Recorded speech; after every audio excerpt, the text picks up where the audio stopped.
Is it on? Okay.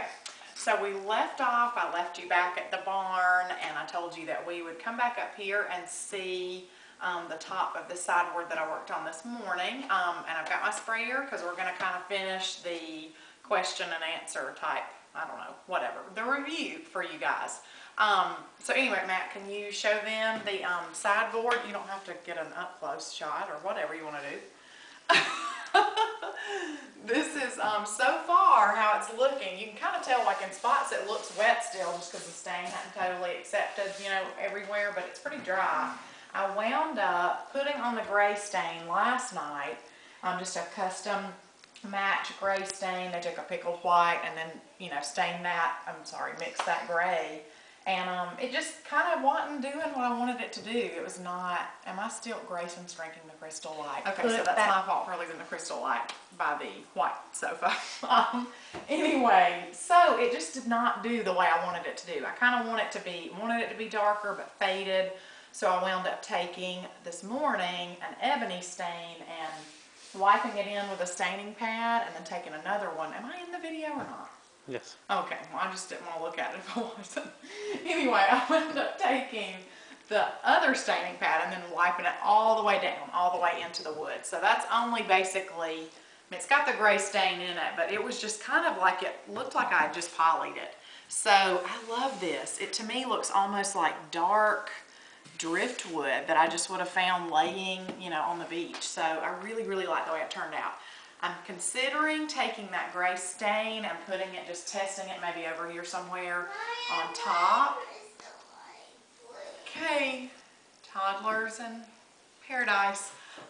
Anyway, we really like it like this, as it is. So I may or may not change it, but I may take that gray stain and put it on top just to see if it kind of makes it, I just wanted it to kind of have that smoky look, and I think it already does, but you'll just have to wait, I guess, and see it staged and photographed to see how it winds up looking. But I did get it painted again, and I don't know if you can kind of show that just a little bit, Matt.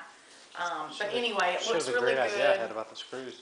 Yeah, Matt had a great idea about putting, just so I could paint it, and we stuck these screws in, and we both, because we're awesome parents, forgot about the fact that this is a pretty hazardous setup we've got going on here in the foyer. So the babysitter today definitely had to keep both children away from the sideboard.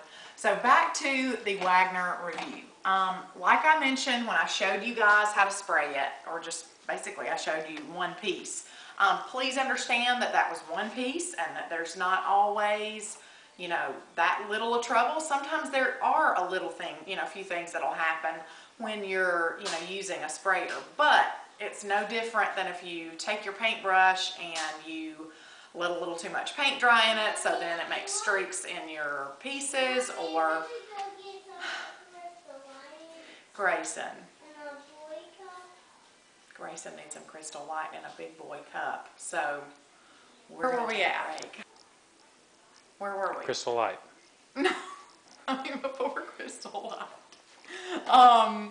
The Wagner sprayer. So, like I mentioned to y'all yesterday, no, we were talking about brushes and trouble with that. The point is there's probably sometimes going to be a little bit of trouble with whatever it is you're doing, whether that's oil-based paint or brush strokes in your finish, or if that's, you know, it taking 3.5 hours just to prime a huge piece like this, or whatever it may be. You know, there's always going to be little hiccups or things that make it a little bit of trouble. But what I will say about using a sprayer, and I know just the Wagner that I've got, okay, sweetheart. So this, for me, the hiccups that I have with this are so much less so than using a brush. When it's working right, and let me say when it's not, it's usually an operator error. Usually it's because I've tilted it so far forward that the sprayer nozzle floods, or I'm not holding it the right way to start with, or like a couple of days ago when I was frustrated, I had thinned the paint too much and it didn't need to be. So when I use it the right way, you cannot beat it. Like I said, yesterday in the garage, we had literally primed all those cabinets that Matt built for probably, I mean, on and off for 6 or 8 hours, because there was just so much surface area to hit. And then yesterday evening, I was able to just spray it all one coat of paint within, 30 minutes or less. So it saves so much time. And this is like I said, the Power Painter Max. So this is wonderful. We've got dogs barking, kids running around, just, welcome to our life. Anyway, the point is this one is made to paint with. It's not, it's not really suitable for stains. This is the one, if you're using latex paint, if you're painting furniture with latex or oil base, this is what you need. So, and I will say I've heard wonderful things about sprayer attachments and air compressors and that kind of thing. And if you have got, $300, $400 to spend and you want to do that, then, you can. But I know for me, this has been a really affordable option. And, I'm just getting wonderful results from it. So other than, when I get too close to a piece and it drips a little bit, I mean, that's pretty much my fault, and that's going to happen if I'm using a brush or if I'm using a sprayer. So when I don't, it's like using a can of spray paint. I mean, it just goes on super smooth. Only, obviously spray paint, spray paint's funny. I don't know. I'm not a fan of that on furniture. So I know everybody in blog world is though, so keep doing it. But I have loved this and I have really enjoyed it. So I was going to show y'all just kind of the parts and how easy it is to, Battery's going dead. We're good. Go ahead. Battery's going dead again? Shauna's going to field strip the Wagner. So anyway, you're just at the end, you're going to, I'm going to spread this out just in case. This is not sealed yet. You're going to just take apart, every piece once you're done. And it's very, very straightforward. You got a little sprayer nozzle. Then that takes the big gun off when you're ready to clean. And then basically you're just taking every piece apart. And obviously this is filled with paint, so this does not go quite as quickly, but it's pretty fast.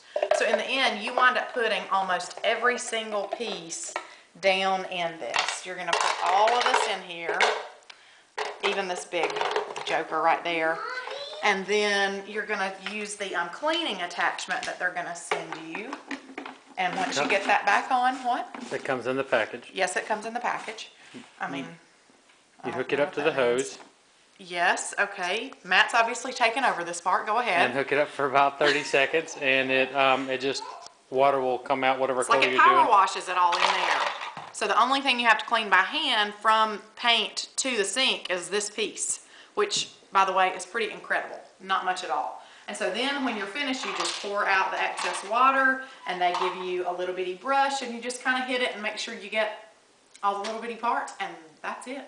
So I have found it to be a wonderful tool. If you are painting several pieces of furniture, go grab one. I've enjoyed it. So thanks to Wagner for the sprayer, and I have definitely enjoyed using it and will continue to do so.